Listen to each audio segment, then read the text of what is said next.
Good morning, everybody. Not yet afternoon. I welcome my co-speakers in this session, and they're all eminent speakers. The recurrent theme of our topic is to enlighten the general ophthalmologists, not that they need enlightening, but to tell them the quick fixes in cornea practice. Even if they don't have access to a cornea specialist, they can do these little things in their OPD practice without any difficulty. So we'll introduce the speakers as we go along. So I will start my topic with corneal scraping. Um, Corneal scraping, I think, was covered in the previous session also. The microbiological workup of corneal ulcers goes with specimen collection, staining and culture, lab analysis, antibiotic susceptibility testing. The diagnostic stains, as we know, are gram, Giemsa, acid fast, acridine orange, calcoflow white. Gram stain is routinely used, gram positive being bluish purple, gram negative appearing pink. Gram staining procedure involves application of the crystal, fixing the slide, application of crystal violet, the mordant, decolorizing, and counter staining. Now we can see the gram positive are purple, the gram negative are pink. Hello, ma'am. You share the screen, please, ma'am. Sorry, I'm not sharing the screen. Yes, ma'am. Can you see my? I thought I was screen sharing. Just a sec. Where am I? Yeah. Am I sharing screen now? Not yet. No, ma'am. Not yet. Am I? No, yeah. Yeah. So Put a slideshow, ma'am. sure. Let's put it on the slideshow. 1 second. Where is the slideshow? We can see your slides now. You can see my slides. Now you can see it full screen. Yes, ma'am. Okay. So as we said, the previous slide, do you want me to start from the beginning or just continue? Okay, so it is microbiological workup of corneal ulcers. I will keep it very brief so my other speakers get enough time. And let's make it very practical. We know that gram stain, now you can see my slides, I hope. Yes, ma'am. Yes, ma'am. So gram, Giemsa, acid fast, acridine orange, and calcoflow white. Routinely, we do gram staining procedures in the OPD. We can also send to the microbiologist. Here we heat fix the slide or, alcohol fix or acetone fix, send it to the microbiologist. Or we can do it here itself by application of crystal violet, iodine, alcohol decolorization, and safranin. Gram positive being purple, gram negative being pink in color. And we can also see fungal hyphae in the gram stain itself. In the Giemsa stain, also we can see the fungal hyphae, bacteria, and you can see the polymorphs here. You can see the gram negative pink in color. Acid fast stain for nocardia and mycobacteria can also be done in the laboratory or in your own OPD practice. Then we also can see nocardia and the beaded filamentous bacilli and mycobacteria and atypical mycobacteria. Culture plates like blood agar, chocolate agar, thioglycolate, saborods, anaerobic media are routinely available. The LJ medium, the Thayer-Martin medium is also available if asked for, but not very routinely. The one liquid media, at least the Brainheart infusion agar, can be kept. We don't want to put them in the transport media, better to plate it in the culture media directly. And we find that we have to put it in the C streaks so that we can eliminate the contamination there. And the culture media, the fungi and the acanthamoeba can also be recovered on blood agar, but acanthamoeba mostly on non-nutrient agar. And we have several studies, but we'll keep everything very practical here. So the scraping can be done in the OPD itself. And we can scrape it at the slit lamp and use a Bart Parker blade, 15 number, after application of proparacaine, which may not really reduce the yield that we get from there. And basic, at least we can keep on blood agar, chocolate agar, and Saborod's dextrose agar. And in the OPD itself, we can keep a microscope there, and you can also have KOH. 5 KOH pellets in 10 ml of distilled water would make it 10% KOH.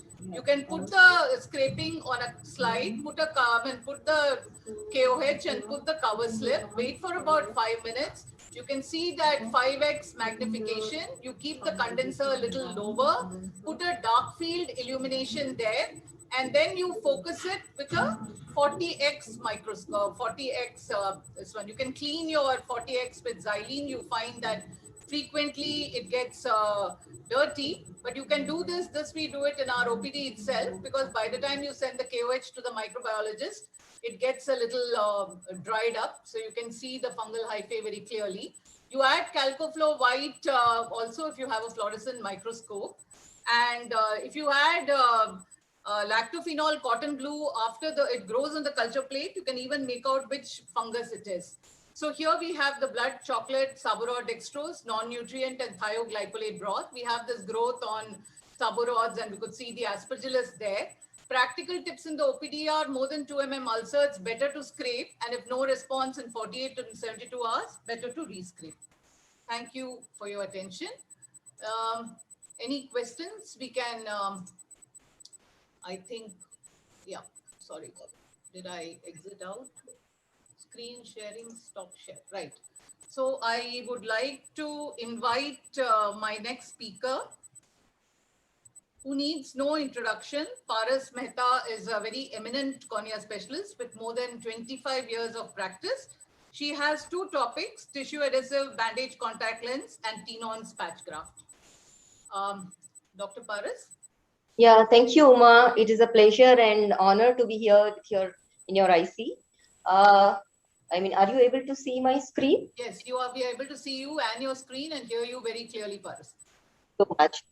Quickly run through both the topics. The first topic is tissue adhesive and bandage contact lens indications for corneal pathologies. No financial disclosures. In next 10-15 minutes, we'll try to go through why we need tissue adhesives, types of tissue adhesives, properties, various indications, videos, possible complications, and clinical pearls. Tissue adhesives have been used in ophthalmology to treat various ocular conditions as quick fixes to salvage the eye, as preparatory procedure prior to definitive surgery. Before doing a therapeutic graphic, there is a perf, you can seal the perf and then go ahead and refine the cornea. As an adjunct to sutures, many a times for ragged wounds, for better cosmesis and quicker procedures and recovery. Broadly, they can be classified into 2 groups: synthetic adhesives, which are known as cyanoacrylate derivatives, and biologic adhesives like fibrin-based derivatives. Cyanoacrylate derivatives are compounds with very high tensile strength that rapidly polymerize on contact with basic substances such as water or blood to form a strong bond. As they are synthetic and non-biodegradable, they are usually used on an external surface. They may induce an inflammation and sometimes a vascular necrosis. They are inexpensive and easily available and can also be used in OPD directly for quick fixes. And at the bottom line, the ones which are available in India are mentioned in both the groups. While biologic adhesives, which are fibrin-based adhesives, by contrast, have a lower tensile strength and slower polymerization. Being biologic and biodegradable, they may be used under a superficial covering layer like conjunctiva, amniotic membrane, partial thickness sclera, tenons, cornea, etc., skin, etc. They induce minimal inflammation, need to reconstitute prior to use, and they are relatively less easily available and expensive. So what are the indications? Cyanoacrylate adhesive can be used for corneal perforation or impending perforation, less than 2 to 3 mm in size, desmetocele, corneal ulcers with significant stromal thinning, peripheral ulcerative keratitis where you don't have an access to amniotic membrane, prior to therapeutic PK in case of a leak, supplement to wound suturing, and leaks in case of keratoprosthesis. This is a very common indication for corneal perforation. You can use it up to the size of 2 to 3 mm when the perforation size is up to 2 to 3 mm. The healing occurs with stromal scarring and vascularization. At times, they may need repeat procedure also. Let's look at the video.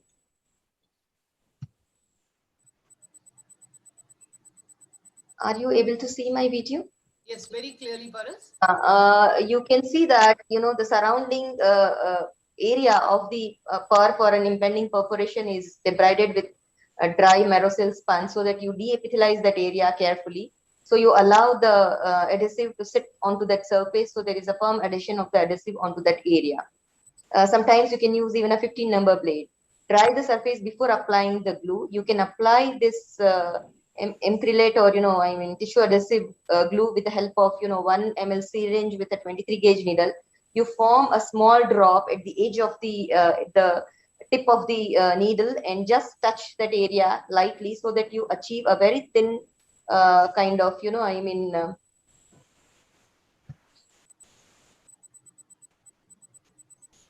layer there. The next one. Like on out of the presentation mode. No, I think it's very clear for us. Yeah. So this is another one where there is cornea has already perforated.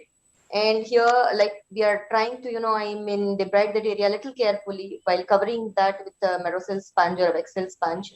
You use a 15 number blade and deepithelize the surface carefully so that raw surface or raw area is created. So which will allow the glue to sit onto that surface very well and form adhesions firmly so that the chances of dislodgement are rare. As you can see here, a small drop is just touched in that area first. Allow that area to kind of stabilize, and then you can put small drops in incremental, phases, and allow that whole surface to be covered carefully with a thin layer of tissue adhesive, as you can see here. And once it polymerizes, you can apply a bandage contact lens. It can be used for PUKs with stromal thinning, as you can see here. This is a case of bilateral Murren's ulcer. A unilateral Murren ulcer, a 78-year-old male with lots of comorbidities was in excruciating pain due to PUK. This is a post-operative picture. You can see a very thin layer of TA which is being applied, and the eye has become very quiet post-peritomy and all. This was a case of GPA with bilateral PUKs. The clinical pulse here would be create a base to allow the tissue adhesive to set, dry the surface thoroughly with Excel sponge before application of TA. Do not allow it to enter into the AC or not use it on the surface of the iris, otherwise it will create a lot of inflammation. Once it polymerizes, check for the stability and then reform the AC with a 30 gauge needle if it is already a perforated AC. Remove wire speculum carefully without disturbing the glue and surface area. The post-procedure care would be, as there is a BCL on the surface, one needs to keep these patients on maintenance dose of antimicrobials. You may continue rest of the topical liquid preparations depending on the clinical condition. Ointments or gel preparations are avoided till the BCL is on. BCL may need change over 4 to 6 weeks, frequent follow-ups. And if the surface heals by 6 to 8 weeks, a little more than that, you can remove the glue with the help of fine time forceps in the OPD itself. The complications could be, there could be early dislodgement of the TA, necessitating other surgical procedures. There could be irregular, bumpy or spiky surface, or there could be large quantity which can lead to dislodgement of BCL or upper tarsal conch starts bleeding, or there could be formation of giant pepli. Recurrent dislodgement with larger area of perf can occur due to poor base of the corneal tissue or wrong selection of patient or due to poor compliance. Severe AC inflammation if penetrates into the AC, or there could be heavy vascularization of the cornea and scarring, and persistent infection can continue, etc., etc. So fibrin glue can be used in CAG, conjunctival autograft, in case of pterygium surgery, amniotic membrane to fix lamellar corneal wounds or lamellar corneal procedures, post lifts of LASIK flaps, partial thickness corneal or conjunctival tears, scleral flaps in case of scleral fixated IOLs. This is just, it has to be prepared before applying. So you can see that, fibrin glue is coming in two components, component 1 and component 2. Component 1 has thrombin, which has to be reconstituted with the aproteinin, and component 2 has fibrin, which has to be reconstituted with calcium chloride solution. And before reconstituting, you have to bring it to the room temperature. And you have to be very careful not to have a lot of, air bubbles into the vials. Once this is done, you can use this for conditions like pterygium surgery. As you can see here in this video, we are just using it to fix the conjunctival autograft. I prefer to use both the components separately, component 1 followed by component 2, a very little amount, and then you can slide the graft in. And similarly, you can cover the donor site and swipe the area to remove the excess amount of glue. You can use it for applying amniotic membrane in case of Shields corneal ulcer. You can debride the surface, create a base, and then you can apply the amniotic membrane to that area with the help of this first buzzer. Yeah, this is the first. Yeah. So I can still go on with the second. Second talk is much smaller, so I'll just go on with just one question, Paras. How long would you like to keep the glue and BCL in place before removing it? Before Know that it's time to remove it. for synthetic adhesives, it is 6 to 8 weeks, or you would be able, sometimes it gets dislodged. So, and you can remove it by 6 to 8 weeks if you feel that the cornea is healed under the surface very well. Okay. So to summarize, for the first talk, tissue adhesives can work as quick fixes in OPD and operating rooms for many surgical time, and at times avoiding major surgical procedures in select clinical situations.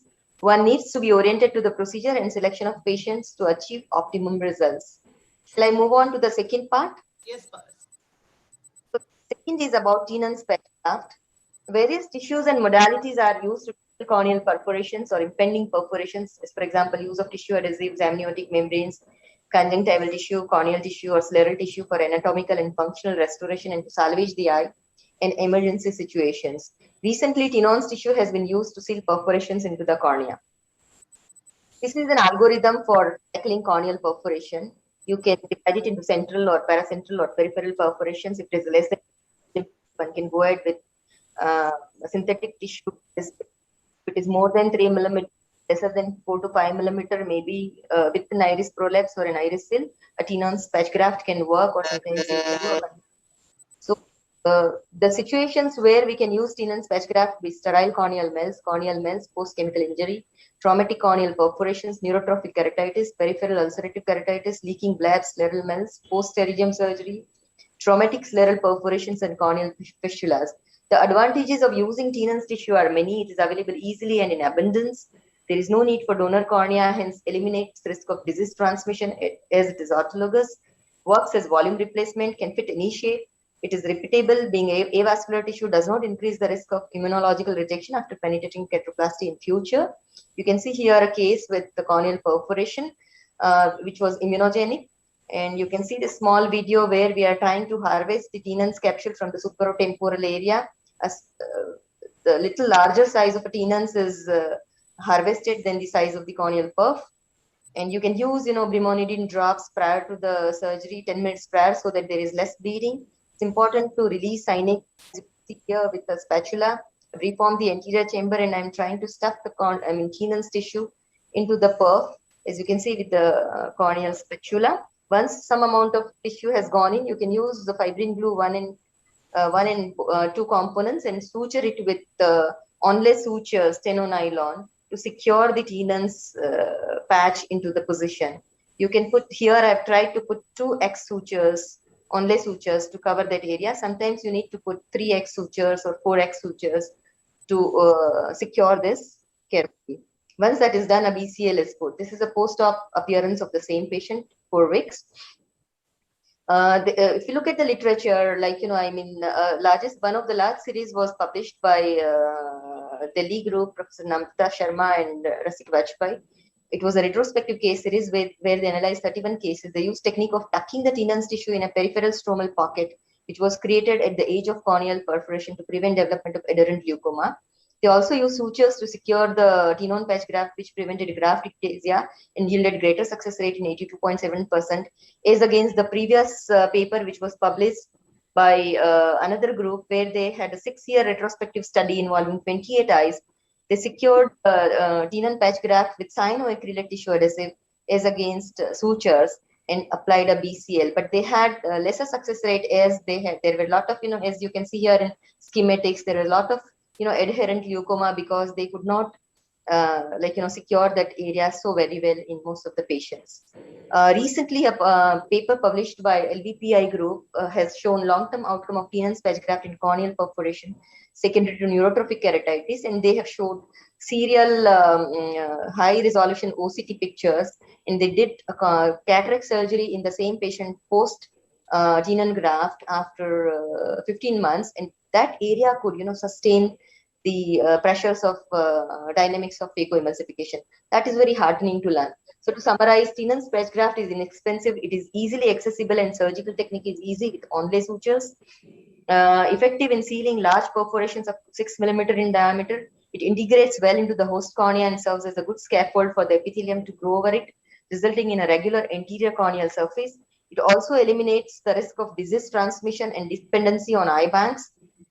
It harbors autologous fibroblasts that aid in its integration into host cornea without causing extensive scarring and vascularization. And it can allow possibility of corneal transplant with better outcomes. Thank you so much for your kind attention. Any of the panelists want us to make a comment on the two topics of Paras? Dr. Vanati, Dr. Abhishek, Dr. Aditya, anybody?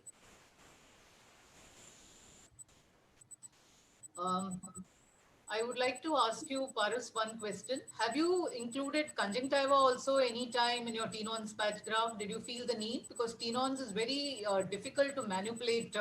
You can't directly suture it. You need to put those onlay sutures or put glue to attach it. As you, I demonstrated in the video, I had used fibrin glue to kind of, bind the external tenons with each other. But I stuck 50% of the tenons into the perforation and then put glue and then suture, put an onlay sutures. Sometimes you can use amniotic membrane overlays after putting onlay sutures, 1 or 2 layers. But I have not used conjunctival graft, but one can definitely use it if you feel the need is there. How do you reduce? That would always, if you put in conjunctival,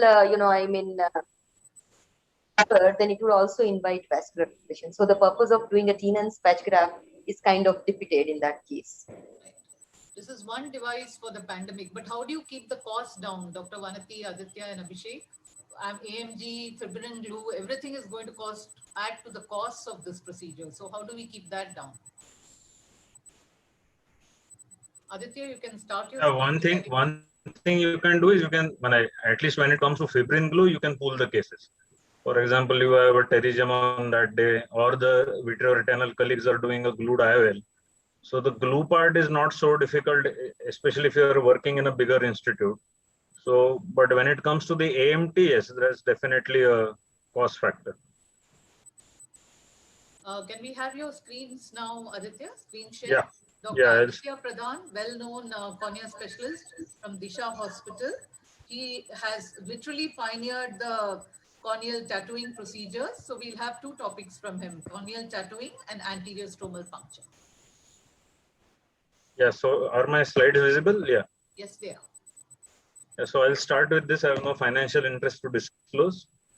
So basically the indications for tattooing is primarily cosmesis. Either it is an end stage eye where no other surgical intervention is being planned by you, or the cornea is quite pristine, but there is something retrocorneal, either in the iris or in the lens matter, which is causing an ugly appearance and you want to take care of that. You can also use it in which there is a failed transplant and either there is no prognostic value for doing a repeat transplant or the patient is not willing to undergo the same. Or you have very specific focal pathologies like a very large PI which is causing a glare, or there are multiple pupils like in Ice syndrome, or the patient has aniridia, or the patient has albinism as well. So the procedure is relatively simple, doesn't need any specific equipment. But we have to keep in mind certain contraindications. Very few are intractable inflammation in the eye because these eyes are more prone to pigment fade over a period of time, since there are more phagocytosis occurring in the corneal stroma. So the pigments get washed away quite soon. When it comes to intractable glaucoma, the problem is there is persistent corneal edema, which again leads to loosening of the epithelium and again pigment fade. If the patient has unrealistic expectations, or the patient is unwilling to undergo repeat procedure, because we know that the fade can occur over time. If the eye is especially physical or about to go into phthisis, do not touch the eye. And if there is any focal thinning in the cornea or any active keratitis, do not take the procedure. So in preoperative assessment, please do anterior segment photography, both in the diffuse and the slit section. A face photo is also good for documentation, in which you can show the patient how the cosmesis has improved externally. And an anterior segment OCT is very helpful to rule out any thinning. Always check the IOP, the visual acuity, because if the eye is blind and before declaring it, you need to have documentation on paper. The choice of anesthesia can be topical if the patient is cooperative enough. It can be a subtenons or it can be a complete peribulbar block. Please take an informed consent and also explain the patient that the procedure may have to be repeated at some point in the future. So this is one of my very early videos when the machine which I currently use for tattooing was not available, in which there is the dense scar and calcific changes have occurred with a pseudoterigem at the temporal side. So here we just take a blunt crescent knife and find a cleavage plane for this dense plaque to be just lifted off. So you carefully dissect this out, and I'm assuming that all the pre-operative investigations have been done by you. So we don't need a surprise or a sudden perforation in which the thinning was missed pre-operatively. So you just shave this off, so to say. So now what you are left with is a bare bed of cornea. So you can see this excise calcific plaque, which I have shaved off. You take care of the hemostasis, do further shaving off with the crescent blade to achieve a relatively smooth surface. You can also use a diamond burr to achieve a very smooth bed. And then the key is to just place the liquid tattoo pigment on the surface of the cornea where the scar is present.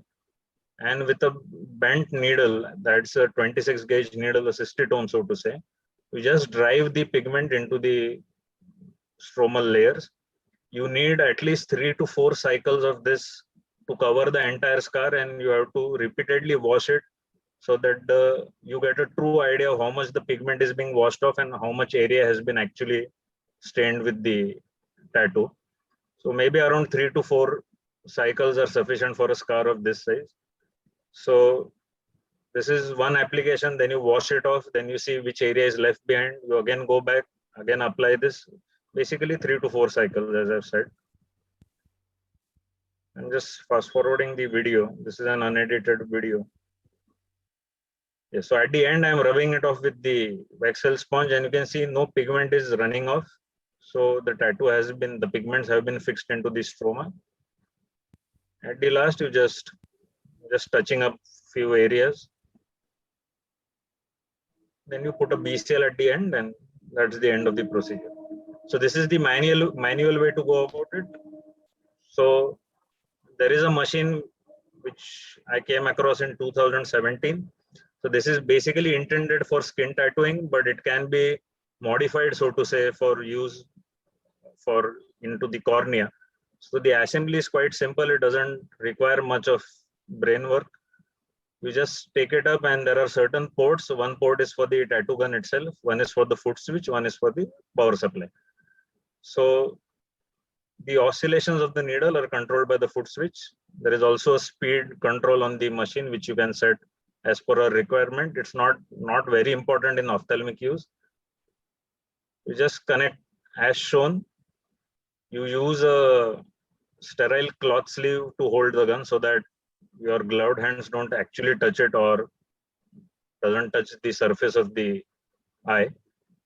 So you can reduce or increase the speed as per the requirement. So, and then I'll go to the actual demonstration of this. So again, we need just the black pigment and the machine. If we don't have access to the machine, that's also fine. As I've shown with the bent needle before, it is equally effective. Just that this is a bit faster. The spacing of the pigments is a bit closer. So it saves time and effort, but the principles remain the same. So there is actually no change in between using the needle or the automatic machine.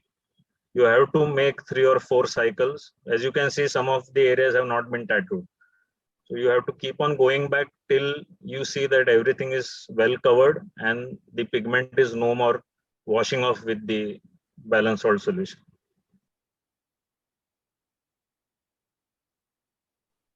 But this is for all full thickness scars or adherent leukomas or where there is no clear zone available.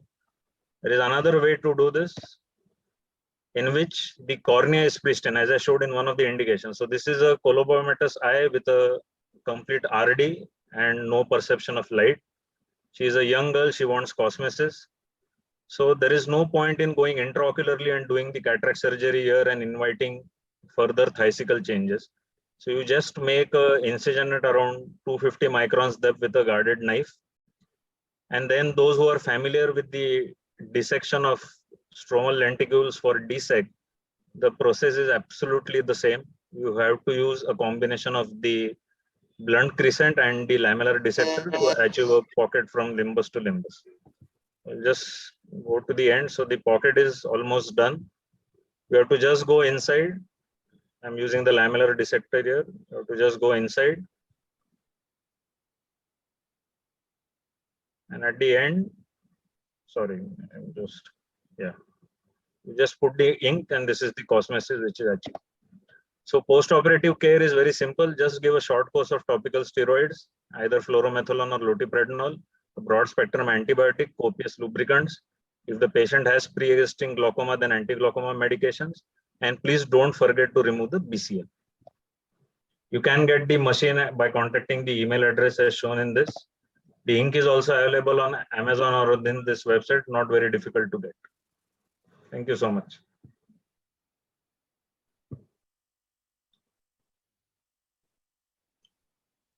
Can I ask a quick question to Aditya? Yes, please.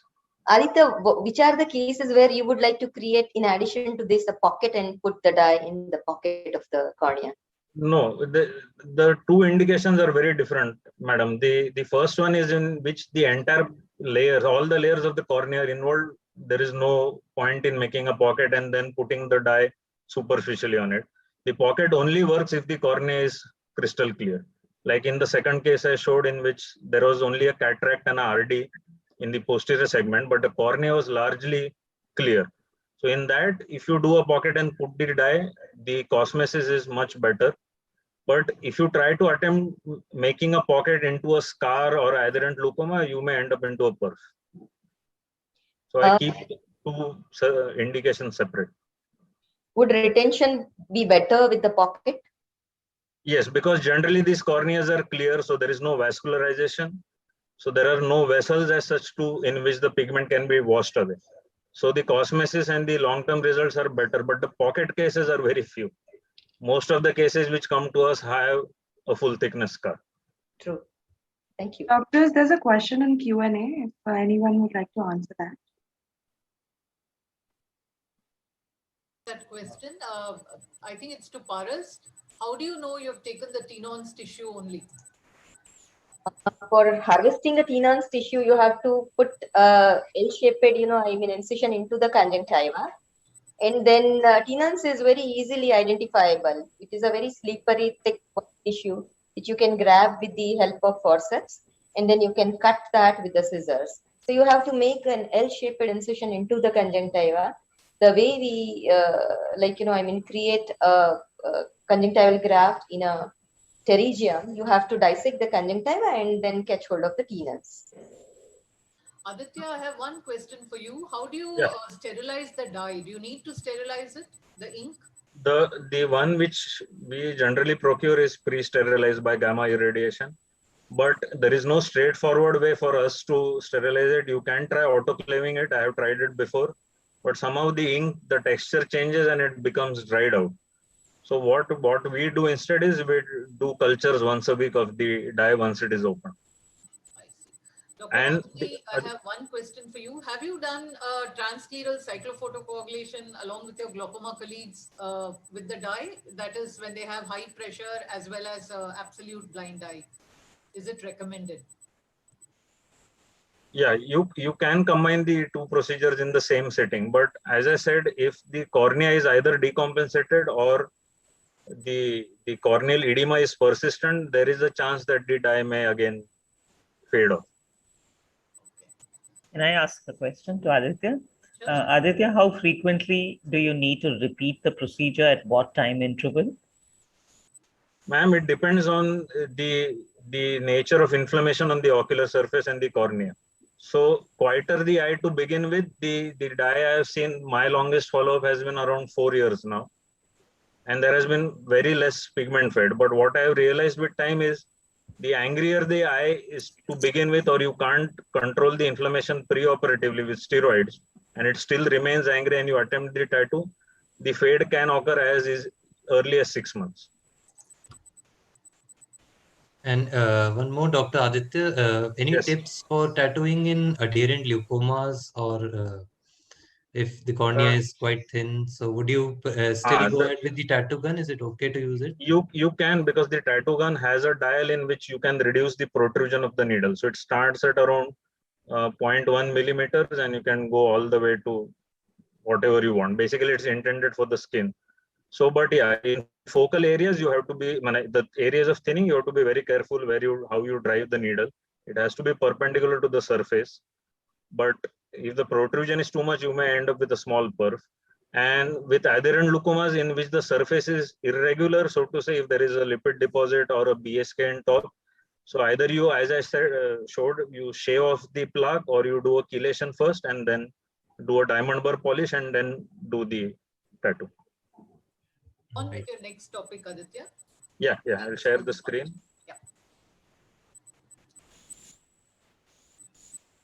Yeah, so the second topic is basically quite related to the first. The instrumentation is the same, just that there is no pigment. So it was first described by Maclean in 1986 to treat recurrent corneal erosion syndrome. So the original instrument described was a 20 gauge needle used to puncture perpendicular into the cornea through the epithelium and the Bowman's layer deep into the anterior half. But the needle was quite big bore, so they ended up with certain perforations. So now the current recommendation is either you use a 25 or a 27 or a 30 gauge needle and target reaching 5 to 10% of the anterior stroma. And maybe you need around 15 to 25 punctures around 0.5 to 1 millimeter apart. So you can divide the cornea into 4 quadrants and place the punctures accordingly to bend it into a Z shape for easier access. So the indications are not much, only 2. One is the symptomatic bullous keratopathy and the second one is the recurrent corneal erosion. Here there are certain caveats. The bullous keratopathy is only that in which you are not planning any additional intervention. Either the prognosis is poor or the patient is not willing to undergo any transplantation. And it is better to avoid the central 3 millimeters of the visual axis, just in case if anything is planned or the patient does agree at a later date, the scarring doesn't involve the visual axis. If you come to recurrent corneal erosion syndrome, again the caveat is still the same. If the recurrent corneal erosion is in the central visual axis, this is not a recommended treatment modality. You can try instead debriding the epithelium and doing a diamond burr polish. But currently that is the gold standard, and stromal puncture for recurrent corneal erosion is not much into vogue as of now. So again, pre-op investigations is a good anterior segment photograph and an anterior segment OCT. Rule out thinning, rule out any active keratitis. Mostly you can do it topically or rarely subtenons if the patient is very uncooperative. There are reports rather from India as well as in the textbooks that you place the patient's head on the slit lamp and do it. But I feel it to be a slightly fearsome procedure because they see the needle coming there near their cornea, and some of them have fainted on the slit lamp table. So best performed in the OR is what I do. It prevents basically the syncopal fall and further injury. The sterility is also more in the operating room rather than in the OPD, at least in our country. And if it is extremely hypertrophied epithelium, it's better to remove the epithelium first, see the corneal thickness, and then adjust the depth of your anterior stromal puncture, because sometimes the puncture gets only in the hypertrophied epithelium rather in the stroma. So you get fooled. So here again, you see this end stage bullous keratopathy in which the patient is not willing to undergo any further procedure. So there is loose epithelium, which I'm quite hypertrophied, which I'm removing. There is a focal scar which I'm avoiding, the one at the 12 o'clock, the head end position. But you remove the rest of the loose epithelium. There is some oozing from the limbal capillary vessels, so just take care of that by a adrenaline soaked sponge. So now the view of the cornea is more clear once you have removed the epithelium. Now you can get a true depth assessment, and your anterior stromal puncture will be quite accurate, so to say. So again, just achieve the hemostasis. Here I'm doing the anterior stromal puncture with the tattoo gun, which I showed earlier. If you don't have access to it, not a worry, you can use the cystitome needle. It's the same thing, slightly slower. So you achieve a lot of punctures with this. So they have described 15-20, but you can easily achieve whatever number you wish to. The more the punctures, basically, the more scarring you achieve in the anterior stromal layer, which binds the epithelium tightly, and then the recurrent epithelial breakdown and bullae don't occur. So at the end, you conclude the case by giving a bandage contact lens. So again, the post-operative care is simple, just topical steroids, broad spectrum antibiotics, lubricants. A short course of hypertonic saline is beneficial as well. Never forget to remove the BCL, it's a source of infection. Thank you so much. Aditya, have you used YAG laser to do this procedure ever? No personal experience. It's described, but no personal experience. I have used quite a few times YAG laser in the OPD. So I don't know. What about the other panelists? Any idea? Not used Yeah. personally. Have you used YAG laser in the OPD, or have you had to do AMG also in the OT, a tuck-in AMG kind of thing between the, like Dr. Bhaskar had once described long back, I think in RP Center only, Vanati, in one of the sessions, that just peel off the epithelium, tuck in amniotic membrane on top, and use that. So if anyone wants to add to that. We're running short on time. We'll Okay, just continue. Abhishek, can you just start? Abhishek is a Yeah, senior yeah. cornea consultant now at CFS, formerly at Shroff Charity, excellent surgeon and a wonderful person also. But you can start, Abhishek. Yes, I hope my screen is Yes, shared. your screen is visible, yes. Okay, good afternoon, everyone. So I'll be covering two topics, tarsorrhaphy and EDTA chelation. So coming to the first topic, tarsorrhaphy, it's the surgical closure of the eyelids. It's a very powerful surgical tool for the protection of the cornea and ocular surface. So one should remember that it's a very simple procedure, but a very, very effective procedure for many situations. So what are the indications? Paralytic lag ophthalmos, like in seventh nerve palsy, cicatricial lag ophthalmos, post-surgical lag ophthalmos, exposure keratopathy, poor blink reflex, severe dry eyes, neurotrophic keratopathy, post-viral keratitis, and sterile corneal ulcers with thinning. So broadly divided into two types, temporary tarsorrhaphy or permanent tarsorrhaphy. Temporary involves approximation of the eyelids with sutures over bolsters. And the indications would be temporary causes, which are expected to get better with time. So post-surgical PEDs, temporary exposure keratopathies. And you can even keep this temporary tarsorrhaphy for up to 3 to 4 months until the time the suture remains tight enough. Then is the permanent tarsorrhaphy, which involves deepithelization of a segment of the lid margin so that the lids get opposed permanently. The indications would be chronic exposure keratopathy and neurotrophic keratopathy, which are not expected to get better with time. And here the suture can be removed after 2 to 3 weeks. So these are the instrumentation which you need. It's very simple. You need a tooth forceps, you need a 11 number blade, a needle holder, a 40 or a 50 Prolene suture, and these bolsters. These bolsters are best made from the IV lines, and you cut it along the width and divide it into half, and you get these bolsters.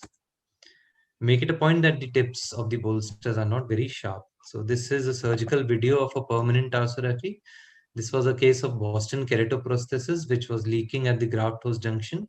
So you give a lid infiltration local anesthesia. Then with a 11 number blade at the gray line, you deepithelize a part of the lid margin, which you want to be opposed. So it can be lateral, medial, or paramedian tarsorrhaphy. So this is more of a paramedian tarsorrhaphy. So once that area is deepithelized, you can excise it off with a Vanas or a corneal scissor. Similarly, you create a deepithelized area over the corresponding area of the upper lid, again with the 11 number blade.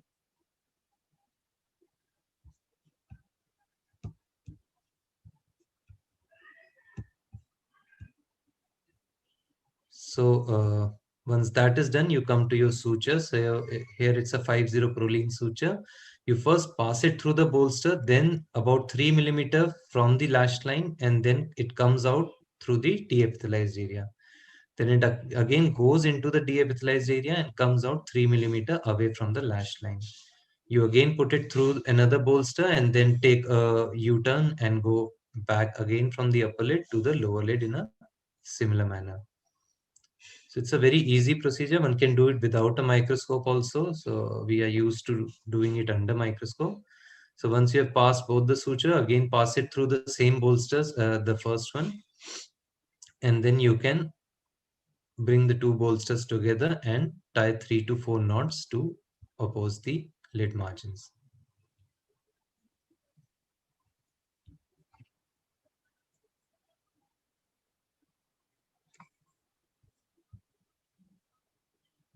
So once that is done, you just apply some antibiotic ointment and the tarsorrhaphy is done. So these are a couple of examples. So this was a patient with HSV necrotizing keratitis. The keratitis healed, but there was a PED which was left and it was not healing for almost 2 weeks after healing of the infection. So we did a tarsorrhaphy and it healed beautifully within 2 weeks. This was a case of a severe bacterial keratitis. Here also the infection healed, but there was a large PED with a severe thinning in the cornea. So again, a tarsorrhaphy was done. And again, it healed nicely in a 3 weeks period.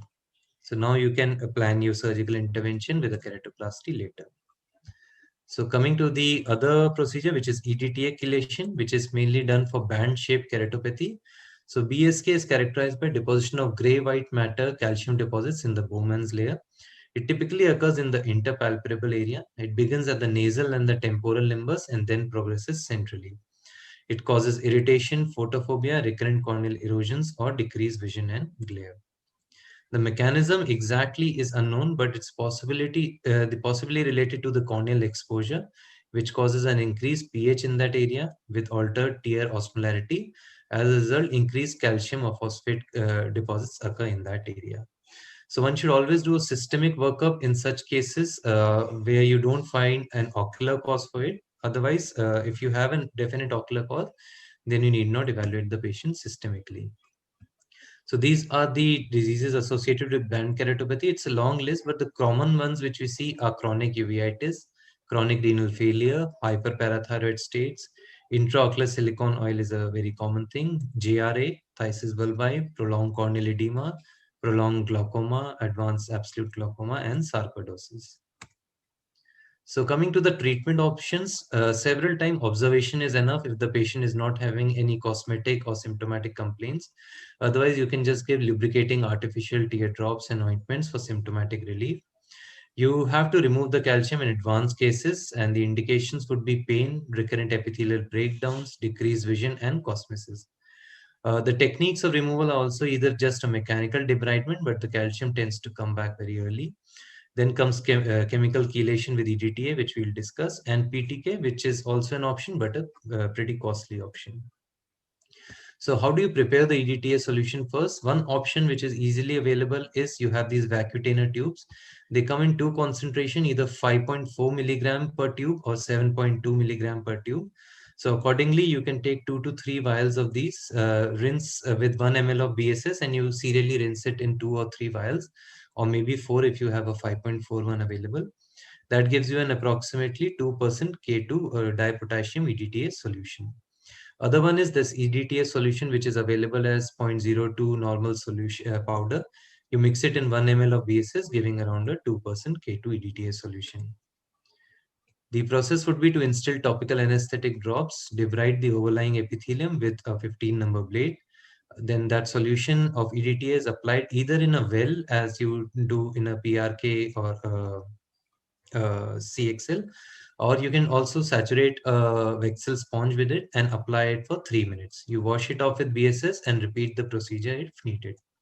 And again, place a BCL. So this is, there are some surgical pictures. You debride the epithelium with a hockey stick knife and then apply DTA solution for about 3 to 5 minutes, and then you can wash it off. So you can see the calcium has gone up from the cornea. So this is an example of a patient with a non-seeing eye. It was a post-VR surgery with silicone oil in situ. and a BSK had developed, and we did an EDTA chelation, and within a 2 weeks period, the cornea was quite clear. Always counsel the patient that the scar would still remain, so patient not expect that the cornea would become pristine clear. Also, you have to counsel if the silicone oil is inside, then the inciting factor is also there, so patient should be aware that this calcium can come back. Post-op medications would be antibiotic drops, which would include moxifloxacin 4 times a day for a week's time, fluorometholone drops 4 times a day, tapered over 3 to 4 weeks, and lubricating eye drops. BCL is removed once the epithelium heals. Thank you so much.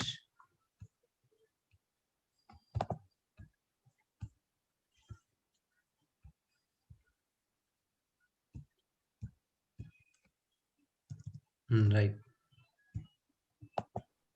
Ma'am, please unmute yourself, ma'am. I think there was one question in the chat box for Aditya, I thought it was. I didn't understand this. In case of BKC, it says. Any questions from the panelists for Abhishek? Abhishek, would you prefer 60 silk, 40 silk to Proline, or you prefer Proline? I prefer Proline because of the strength which it gives. Also, what literature says that inflammation is more with the silk suture. Though you can use it definitely if you have it. It's a cheaper option. You always prefer a bolster to removing, to direct? I always prefer a bolster. Almost always I would use it. Any panelist wants to ask anything? Or we go to Dr. Vanati. She can start screen sharing. Professor Vanati is senior professor at RP Center and very experienced and a brilliant corneal surgeon. She'll be taking up the topic of pterygium, which I think a general ophthalmologist should be able to do. And she'll be the most expert person to tell us about it. Thank you, Dr. Umar. It's been a lively session about all the common shock OT procedures in cornea practice. Am I audible and visible? Very clear, very clear. Yeah, thanks, Umar. So my topic here today is pterygium with fibrin glue. So in the next 8 minutes, I'll just take you through the salient features in the management of the pterygium. No financial interest in the mention of any products during the course of this talk. So the most important aspects one needs to look into when you're handling a pterygium is to look at the amount of preoperative inflammation here. The surgical aspects which deal with the management of the pterygium, the pterygium head avulsion, the subconjunctival tissue management of the during the surgery, application of cautery or mitomycin when required, and the Bass sclera closure, the postoperative management. One aspect you need to remember when you're handling recurrent pterygiums is always remember to assess the ocular motility, because this can get affected if the patient has had an extensive surgery prior and which has affected the medial rectus as well. So that's one aspect. Of course, all the preoperative aspects on counseling and explanation to the patient also needs to be adequately covered. One factor which we usually do fail to note is the grading of the pterygium. The morphological grading system of T1, T2, T3 is either atrophic, intermediate, or fleshy. And depending upon the extent of pterygium, it's grade 1, 2, or 3. Whether it's crossed the limbus, it's 1. When it's midway between limbus and the pupillary margin, it's 2.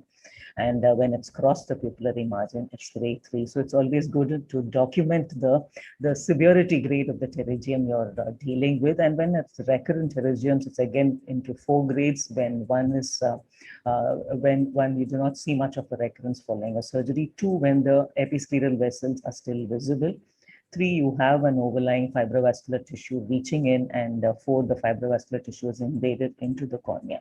This helps you to prognosticate and help out with the patient and tell them what is going to be the post-surgical recurrence rate in when you are managing pterygiums here. Again, important factors is when you're managing pterygium along with cataract, which general ophthalmologists commonly ask. So if the corneal involvement is less than 2 millimeters with minimal astigmatism, then some would prefer to do a simultaneous surgery. If it is more than 2 millimeters with significant astigmatism, sequential procedure handling the pterygium first, waiting for topography stabilization, which could vary from anywhere between 1 to 3 months, followed by the cataract surgery. And there's extensive corneal involvement with pupillary axis being covered, then you would need stage procedures like a keyhole or a lamellar keratoplasty before, along with the pterygium excision before you would plan a cataract intervention.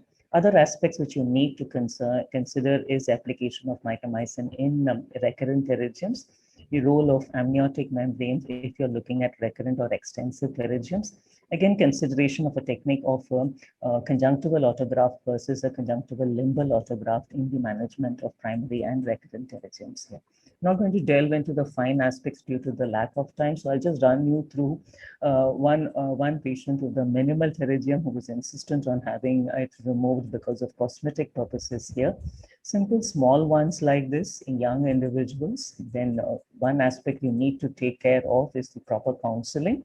Looking at the how fleshy or atrophic the pterygium is, which is going to be a pointer towards its recurrence, and the preoperative ocular surface inflammation, which needs to be controlled beforehand. Commonly, a simple pterygiorrhexis, as you saw in this particular patient, would be enough rather than going and doing a dissection in this patient. And remember, the tissue resected should be as minimal as possible. And once you have dealt with the pterygium and removed the subconjunctival fibrotic tissue, as you saw earlier, measure it up. And I always, when using glue, I tend to give about a 10% larger size, because in glue you cannot stretch out.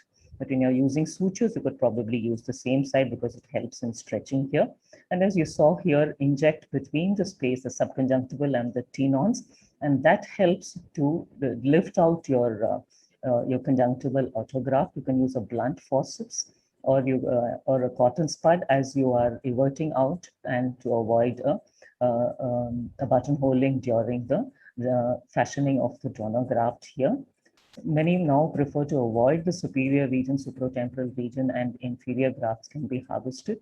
The glue is in two components, as was already explained to you by Dr. Paris. You have a fibrin component and a thrombin component. The fibrin has the clottable factors along with the fibronectin and aprocinin, which needs to be mixed. And the thrombin component, you can lay them out separately, or you could do it together as was shown in here. What you also need to remember is managing postoperative complications. You can have a pyogenic granuloma, fibrotic granulomas, severe recurrences like this you can have here. Common mistakes or common factors which one needs to be concerned about or cautious when you're operating is never leave a bare sclera here.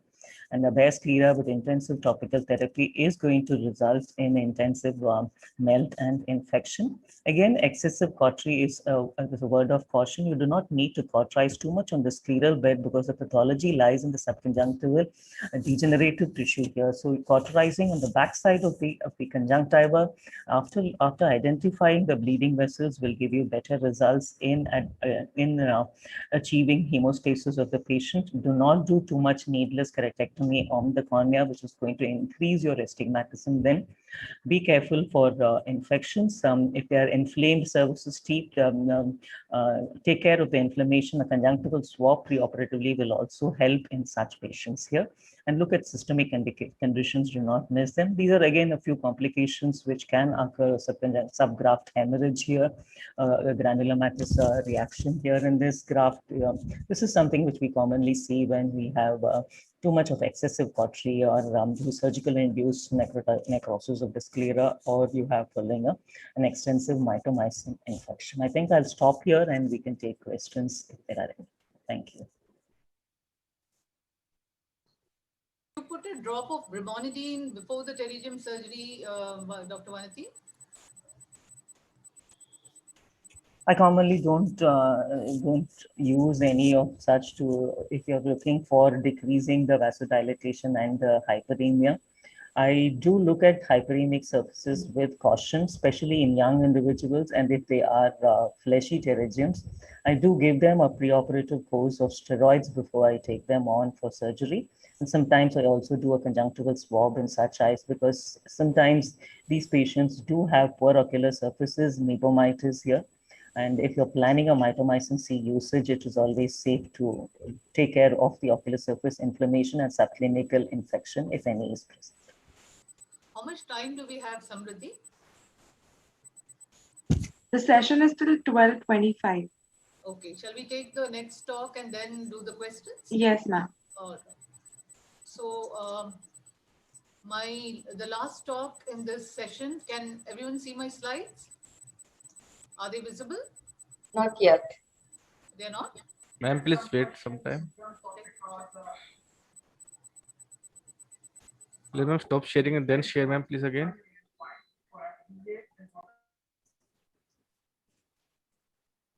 Now shall I? Please share again, ma'am. Okay. Let me see where it is. 1 second. I have to go back to my comp and share. Now, from where do I take the slide? I had opened the slide there. From where do I share? 1 second. Huh? So, 1 minute. To go back to my presentation here. Can I now share? Is it okay? Yes, ma'am. Please push slideshow. Now it is seen, is it? Yes, ma'am. Please slideshow. Yes, ma'am. Please go ahead. So the last topic in this session is phototherapeutic keratectomy.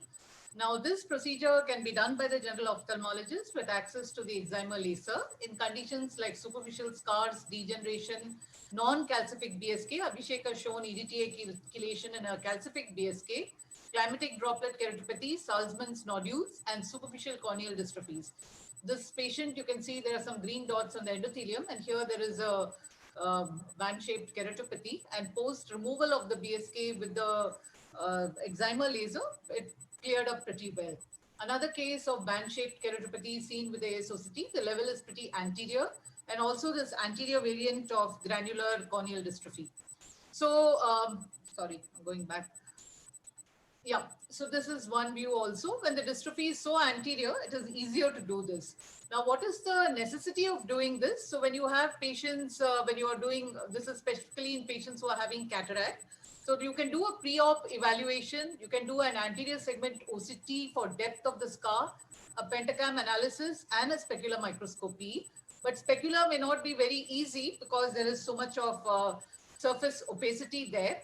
So one can plan a phototherapeutic keratectomy with or without a PRK also. And when you're doing a cataract surgery after this, you can always correct the residual refractive error with a toric lens, or if not a toric lens, you can plan your incision. But you can do, when you do a PTK, you should remember that you leave the patient a bit hyperopic. So you can plan a PRK with it, and usually with mitomycin C.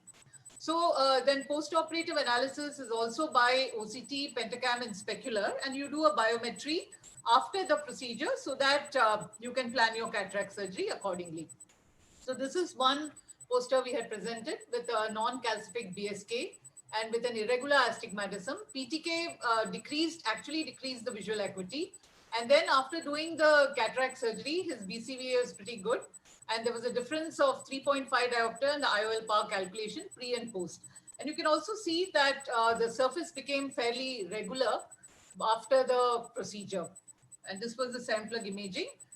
This is a small video, but it is not, I think, edited video, but this is a routine like in any PTK or PRK procedures. You remove the epithelium and then you focus the excimer laser and then you do the procedure and then put a bit of mitomycin 0.02% for about 30 seconds after this. And one thing I want to say is intraoperatively, you are able to see more clearly when you do this procedure. Post-operatively, the patient is happier and the corneal surface is more regular. So the reason for including this topic in this session was that it is, if the general ophthalmologist has access to excimer laser and has got a superficial corneal opacity whose depth they can see with the anterior segment OCT, and also map it with the pentacam OpScan if they have the OpScan, but pentacam would be advisable. You get much better results post cataract surgery, and intraoperatively also the diffuse haze prevents you from seeing clearly, especially during rexes and during the rest of the procedure. So it's better to clear these opacities and get a better corneal surface and lesser astigmatism post.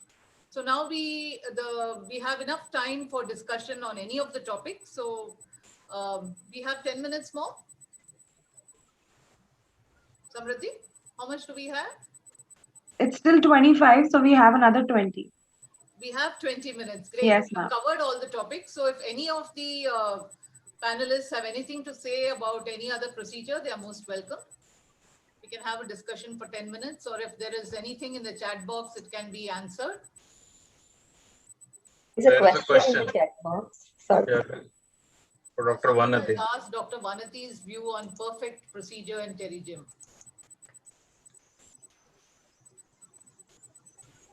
Vanati, your view Yeah, on yes, perfect. Yeah. I commonly do not perform a very extended removal of the pterygium. So in a perfect technique, you do go across right up to the medial caruncle and remove a large amount of the conjunctival and the subconjunctival tissue and replace it with a mucous membrane there. That's something which I usually do not follow. Now, I do minimal resection of the pterygium head after during a pterygial head avulsion. And I do take care and spend time in removing the subconjunctival degenerative tissue which is found. So I do separate it out from the overlying tissue medially, as I showed in the video, and cauterize the undersurface of the conjunctiva and the bleeding points on the sclera. If they are recurrent pterygiums, then I do consider application of mitomycin C cautiously here. Sometimes postoperative mitomycin C can also be given. And one important aspect when you're managing pterygium postoperatively is people do tend to stop the steroids prematurely. So that's something you'll have to remember, that you do want to tailor your need and frequency of topical steroids to the amount of postoperative inflammation which you're seeing on the ocular surface. So it's not like a cataract surgery, you call them back 4 weeks after you see them on the first day. So for pterygiums, I do schedule their follow-ups intermittently in between to look at the ocular surface inflammation reaction and tailor the topical steroid potency and frequency in accordance to it. So that's one factor which I do adopt. Two, when I'm looking at recurrent pterygiums, assessing ocular motility, and then I do use a CLAG, a conjunctival limbal autograft technique in such patients here, with the aim of achieving a better success and preventing recurrence, but counseling these patients for a recurrence, sometimes even minimal, which might be a concern to young patients, is something you need to deal with, and I always keep my fingers crossed. And one question to all the panelists: when you have an oops moment, very rarely that the next day there is no autograph there, what do you do?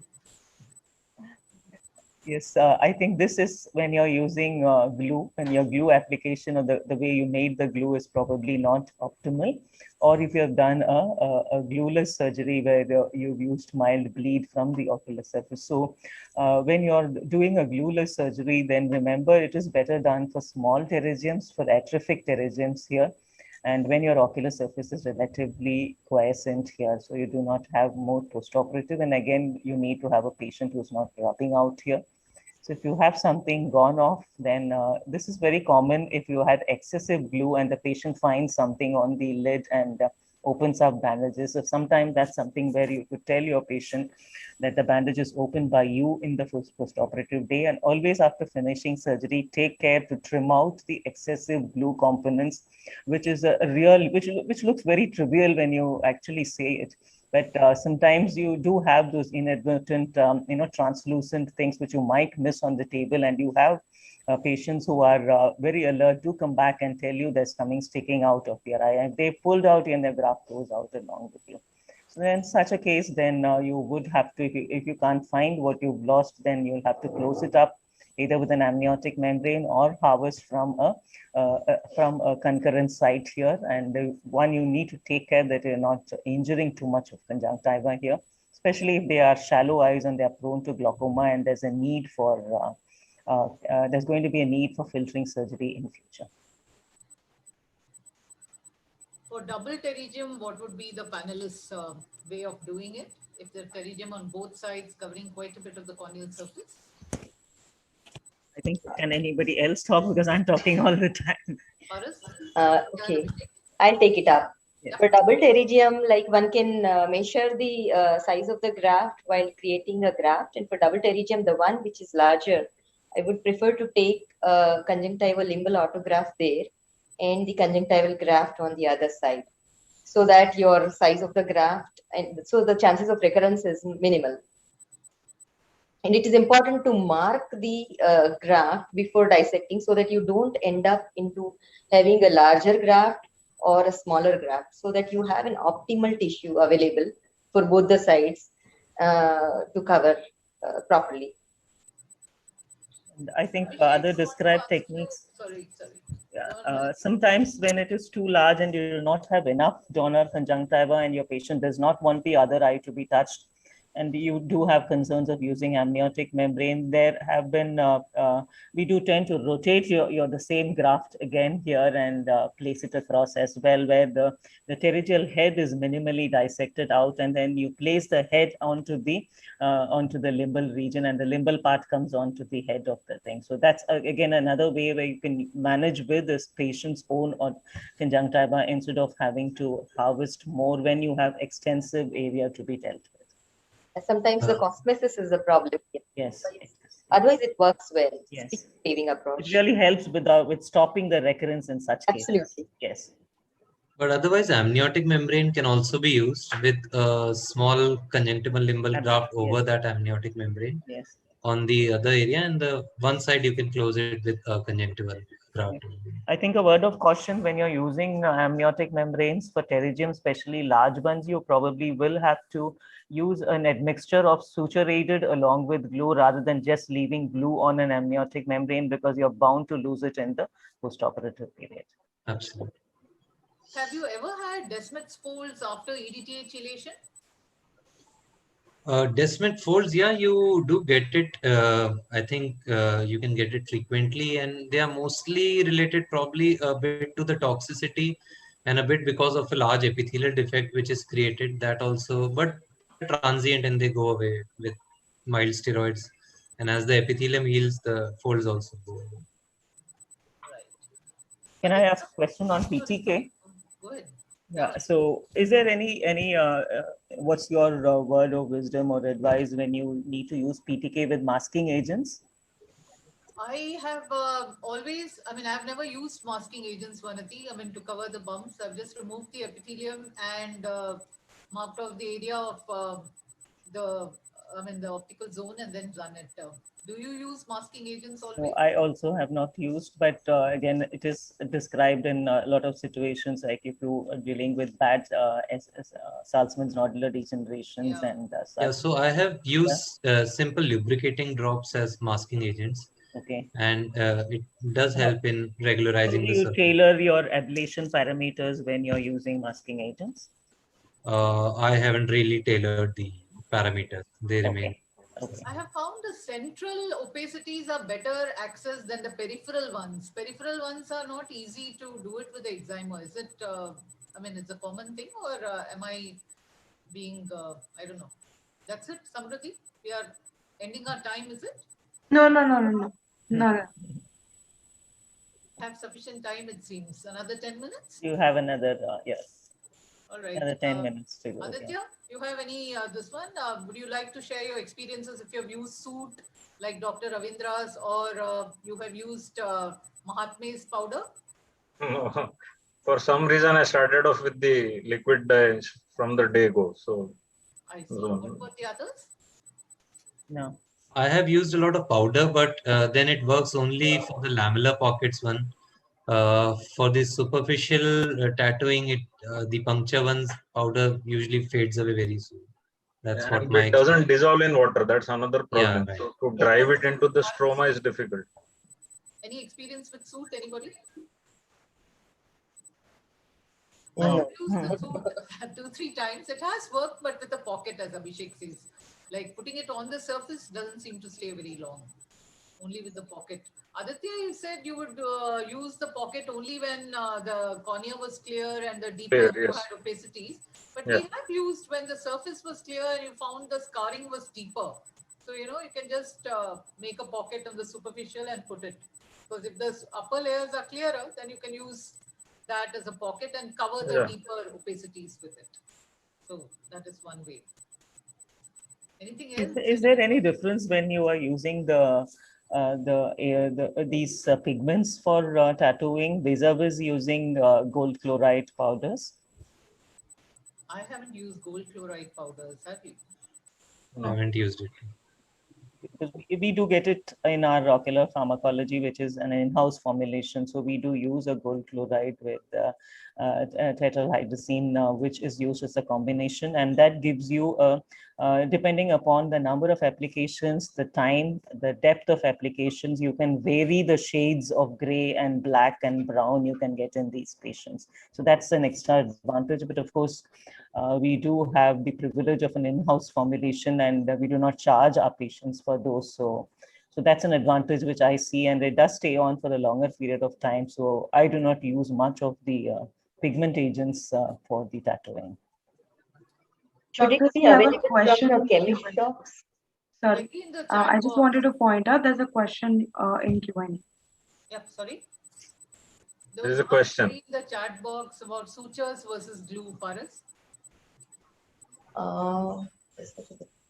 Yeah, in fact, like sutures would invite some amount of inflammation, but if you use 10-0 suture with a not buried, you can definitely use it, or at times you can use even Vicryl suture and remove it a little earlier. If you have an access to glue and you pull your patients, it is always easy. The eye looks much quieter on the very much first post-operative day. And one more point I wanted to, specify when Uma asked that, like, how do you prevent, graft loss on the first post-op day? Like if you are doing pterygium surgery without a glue, then try to have a larger graft and tuck it into the under the conjunctiva so that the chances of graft loss would be much lower. And one difference is when you're using a suture vis-a-vis glue for pterygium, the sizing of the graft which you would want to take. So when you're using glue, you cannot stretch beyond a particular level. So it would be advisable to slightly oversize your grafts than the actual bare sclera defect you're looking at. Whereas for your for sutures, you could stretch a little, so the same size is enough. And as Dr. Paras rightly pointed out, suture-induced inflammations will contribute to your postoperative fibrotic reactions in management of pterygium here. So you either bury your sutures if you're using sutures if you really have to, but the comfort factor is really worth considering a glue when you're doing your pterygium surgeries. And I think these days you can always club in a couple of patients before you would like to take them on.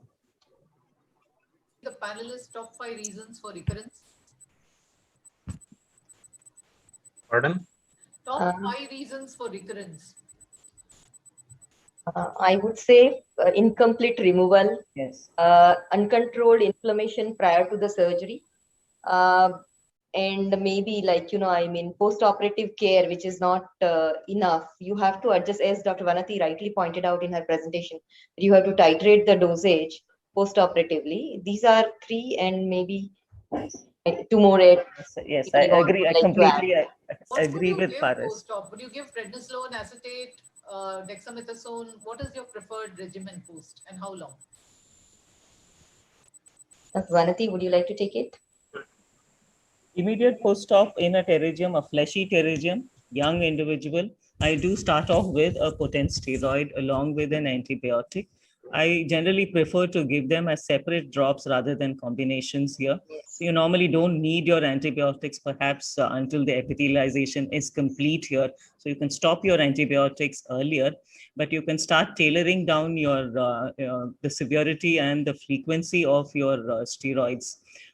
Depending upon how the ocular surface is responding. So I primarily look at my patients. I do start with a dexamethasone in the immediate, or prednisolone acetate in the immediate post-op for 5 to 7 days, and QID dosage, and then taper it down to TDS BD, and shift it in about 10 to 15 days, 2 weeks roughly, into a lower potency steroid, and keep them on lower potency steroid for a longer period of time. Word of caution in poor ocular surfaces, as I rightly pointed out, treat the ocular surface before. Adequate lubrication. You could look at a conjunctival swab for these patients as well, and also look at if they are steroid responders. So that's another aspect which you should keep in mind when you are managing. And sometimes they might need it as long as even 3 months. And sometimes you could also augment by giving Subtenon injections in these patients, and postoperative cyclosporin drops as well over a long period of time as immune modulators to keep down the level of inflammation can also help. Earliest rejection you have seen, the panelists, anybody? How early is the early rejection? I mean, sorry, not rejection, early recurrence. Can be even within a month or maybe 6 weeks also. I've seen a couple of them with some of the vessels and a frond forming already over the cornea within a few weeks. Actually, the early recurrence is because of the incomplete removal. If the knuckles are not tackled, like, on the sides of the pterygium, if it is not completely removed, the chances of pterygium coming back from the sides is much higher. And then only you would have such early recurrence.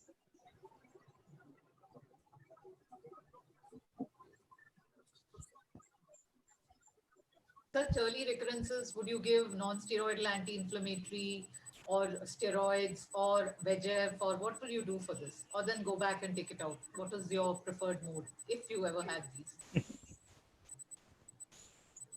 I think if you have, yes, Abhishek.